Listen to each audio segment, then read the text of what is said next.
Hi, I'm Yu from University of Pennsylvania. Today, I will talk about near-perfect recovery in the one-dimensional latent space model. This is a joint work with Sampath Kannan and Sanjeev Khanna. Before we talk about latent space model, we first look at a well-studied model called stochastic block model, which is short for SBM. In SBM, a random graph G is generated as follows. The vertices are partitioned into two clusters. For any pair of vertex UV, if they are in the same cluster, then they will have a higher probability of forming an edge. If they are in the different clusters, they will have a lower probability of forming an edge. Now, given such a random graph G, our task is to recover the clusters, which means for any vertex V, we want to know if it is from the first cluster or the second clusters. SBM is an important tool for understanding social networks. Just imagine in social networks, people may form many communities, and people in the same community may interact with each other more often. But the reality may be more complicated. Consider the following scenario where the vertices represent people and the edges represent the interactions based on the political viewpoints. If we are using SBM model, we are assuming there are only a small finite number of viewpoints. But in reality, the viewpoints may form a spectrum. The interactions among people may depend on distance. If two people's viewpoints are closer, then they have a higher chance of interacting with each other. This gives the motive of considering the latent space model. In latent space model, there are n points in a matrix space with distance matrix D. And for any 2 points Vi and Vj, they form an edge with probability depends on their distance Dij. And the function fx is usually non-decreasing. So the problem is, given a graph generated with this model, can we recover the information about the points? In this work, we study a special case of latent space model, where all n points are located on a line, and each point Vi has a location xi, which is randomly sampled from 0 to n. Naturally, the distance between 2 points Vi Vj is the absolute value of xi minus xj. So our task is, given the random graph G, can we recover the order, which means can we sort the points from left to right, or can we recover the locations, which means can we recover the information about xi? In this talk, we mainly consider the exponential function fx equals a constant c times e to the minus x, which means if 2 points have distance x, then the probability of them to form an edge is c times e to the minus x. Now we describe our task in more details. For the problem of recovering the order, we want to give an order of the points such that for any pair of points Vi and Vj, if their distance is larger than delta, then their order is correct. If their distance is less than delta, then we don't care about the orders of them.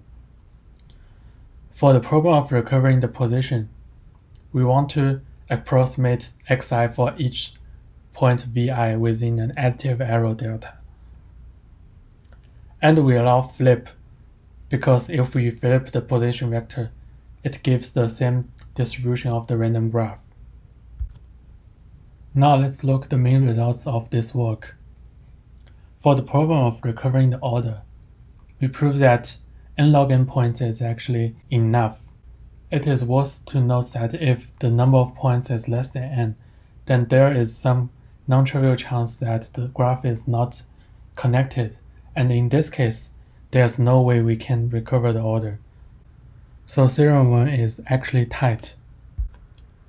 And for the problem of recovering the positions, we prove that it is enough if we have more than n squared log n points.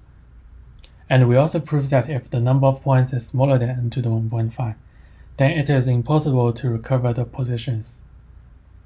Now comparing theorem 1 and theorem 3, we can see that recovering the position is strictly harder than recovering the order. In the rest of this talk, we will discuss these 3 results one by one. We first look at the problem of recovering the order.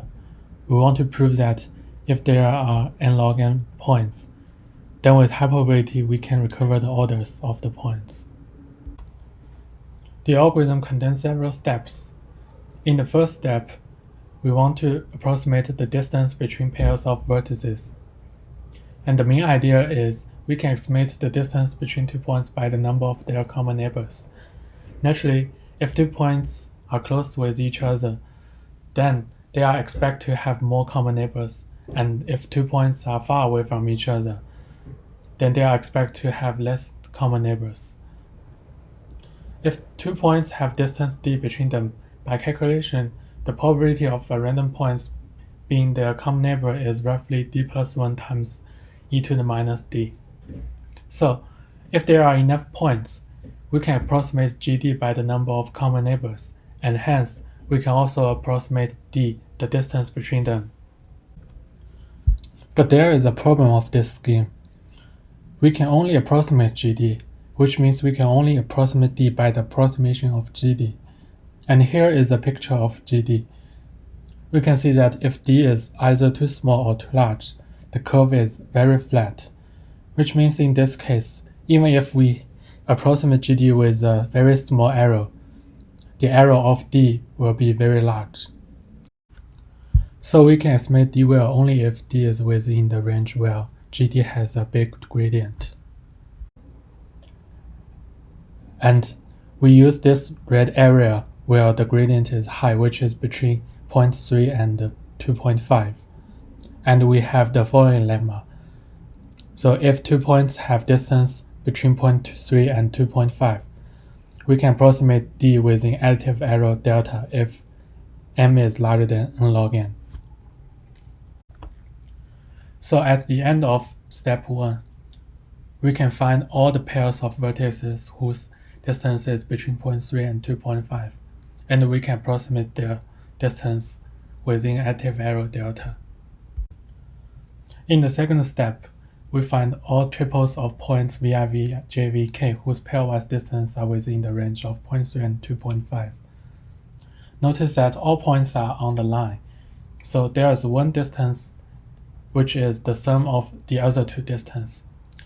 With this information, we will know which point is in the middle among the 3 points. For example, if the approximation of dik is roughly equals to the approximation of dij plus djk, then we will know vj is in the middle of vi, vj, and vk. In the end of the second step, we find all triples where the pairwise distance is within the range of 0.3 and 2.5. And for all these triples, we know which point is in the middle. In step 3, we find the points near the endpoints. Consider the triple we found in previous step. If a point is never a middle point of a triple, then it must be near the endpoints. But it may be the leftmost vertex or the rightmost vertex. There are many of them, so with high probability, the points near the same endpoints form a connect component because they are close to each other. And also with high probability, there is no edge between the points at the opposite ends because they are very far, and fx is exponentially decreasing. So with high probability, these points form two connected components. We can arbitrarily assume one of them is a set of leftmost points because we allow flip. So at the end of step 3, we find all the points near the endpoints, and also we know which points are near the left end and which points are near the right end. In step 4, we orient the triples. Remember in the previous step, we found all points near the left endpoint. And if a triple contains such a vertex, we will know the order. For example, if there is a triple vi, vj, vk where vj is in the middle, and if we also know that vi is near the left endpoint, then we know vi is on the left of vj and vk is on the right of vj. Now, suppose there are another triple vj, vk, vl where vk is in the middle. Then we can extend the orders so that we know VL is on the right of VK. And we can keep doing this so that all the triples can be oriented. With the orientation of all the triples, for any pair of points Vi and Vj, if their distance is at least 0.3, we will know the order of them. But if their distance is less than 0.3, then we don't know which one is on the left and which one is on the right. But remember that we can only approximate the distance between Vi and Vj. So if their distance is about 0.3, we may know or may not know the order of them. So here is the viewpoint of a vertex Vi. If Vj is on the dashed line, then we don't know which point is on the left and which point is on the right. If Vj is on the real line, which is blue, then we will know whether Vj is on the left or Vj is on the right. But if Vj is on the red area, then we may or may not know the order. In the final step, we determine the order between the pair of points whose distance is less than 0.3. Consider the point Vi and Vj. If Vj is on the right of Vi, then the number of points on the right of Vj is less than the number of points on the right of Vi.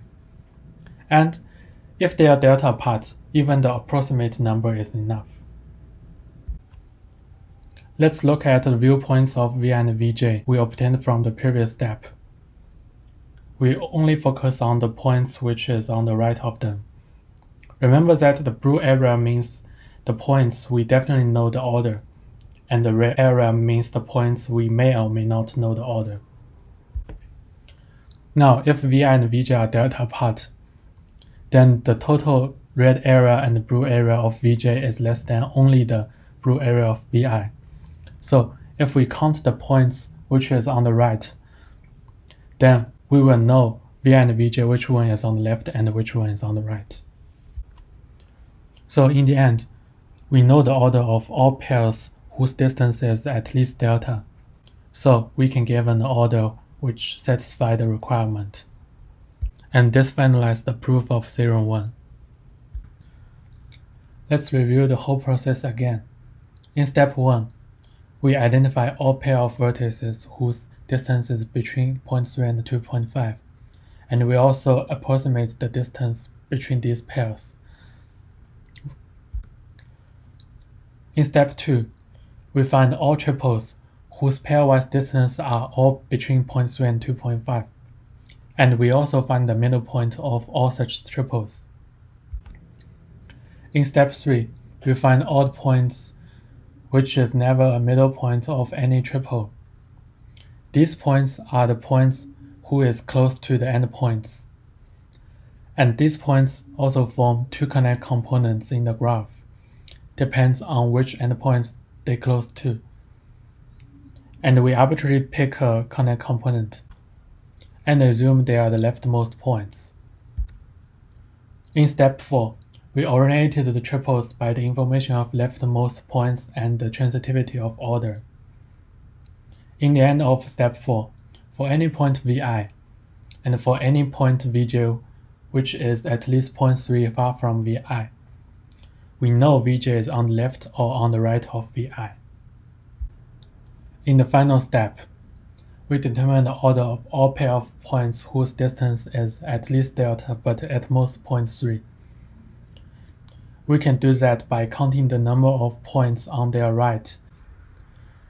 And this is the whole process of recovering the order. Now we consider the problem of recovering the position. We first consider the upper bound. We prove the following general result, which says for any fx and any delta, if we have more than n squared log n points, then the ith point from the left is not very far from in over m.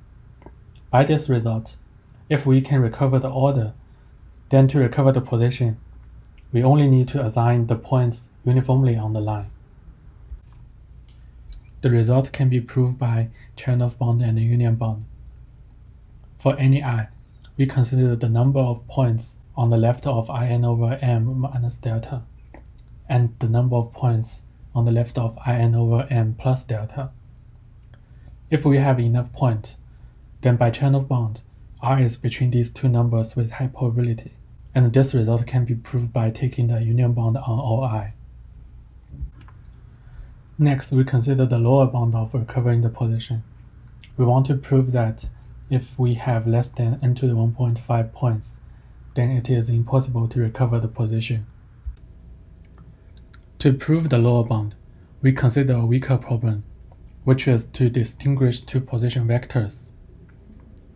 Given two position vectors of points x and y, with the guarantee that they have the same order. Suppose a graph G is generated from one of the vectors. The task is to decide which vector generated the graph. We see two vectors x and y are delta phi if there is a point vi such that the difference between xi and yi are larger than delta. It is easy to see that if we have an algorithm to recover the position, the same algorithm can also be used to distinguish two vectors which are delta phi. So the hardness of distinguishing two delta phi vectors also implies the hardness of recovering the positions.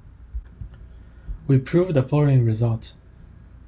If we have less than n to the 1.5 points, and suppose x is uniformly randomly generated, then with high probability, we can construct a position vector y such that it is delta phi from x, and the graphs generated from x and y cannot be distinguished with high probability. We first give the hard instance. Given a position vector x equals x1, x2 to xm, we define a position vector y such that yi equals 1 minus 2 delta over nxi. In other words, we shrink the position of xi by a factor of 1 minus 2 delta over n. Now consider a point vi such that xi is larger than 0.5n, which means it is on the right of midpoint. Then the difference between xi and yi is larger than delta. But note that x is generated uniformly randomly. Then with high probability, there's at least one point is on the right part of the line, which means with high probability, the position vector x and the position x over y is delta phi. Now consider a pair of points vi and vj. If they are close with each other, then the distance between them in two vectors are very similar. But on the other hand, if they are far from each other, then the probabilities of them to form an edge in both vectors are very small. So in both scenarios, the probability that they form an edge in x and y are too close to distinguish. Now let's formalize the idea. To prove that x and y are hard to distinguish, we prove the total variation distance of the distributions of the graph generated by x and y is smaller of 1. And by Pinsker inequality, we can work on the KL divergence of these two distributions instead. Notice that each pair of points generates edge independently, so the KL divergence of the graph is equal to the sum of the KL divergence of the distribution of each pair of points. So we can write the divergence of the graph as the sum of Lij, where Lij is the KL divergence of points vi and vj. So our task is to prove the summation of Lij is small. Suppose Dij is the distance between vi and vj in x. By calculation, Lij is roughly equals to 8 times e to the minus Dij times delta square times Dij over n square. Note that we can ignore the pairs that are very far from each other, because in this case, e to the minus Dij is very small. So the summation of Lij is smaller than the summation over pair of ij, where Dij is smaller than 10 log n, 8 delta square Dij over n square, where we eliminate the e to the minus Dij term because it is always smaller than 1. And then we replace each Dij term with 10 log n, and we get 80 log n delta square times s over n square, where s is the number of pairs of points with distance at most 10 log n. So we only need to give an upper bound on s. For any point vi, there are about altogether of m over n points, which is at most 10 log n away from vi, because the points are uniformly sampled. So with summation over all vi, S is equals to m times O to the m over n, which is equals to O to the m squared over n. And so the summation of Lij is O to the delta squared times m squared over n cubed. So when m is less than n to the 1.5, then the summation of Lij is smaller of 1. So in this case, the KL divergence of the distribution of the graph generated by x and y are only smaller of 1. So it is hard to distinguish the position vector x and y, and thus conclude the proof of the theorem. For further directions, we may want to close the gap for the problem of recovering the positions. For now, the lower bound is n to the 1.5, and the upper bound is n squared. In this work, the points are generated by uniform distribution, so we may want to consider the problem with the points are generated with different distribution, like the Gaussian. We may also want to generalize our results to higher dimensions, but in this case, there is no clear definition of what is order. Thanks for listening.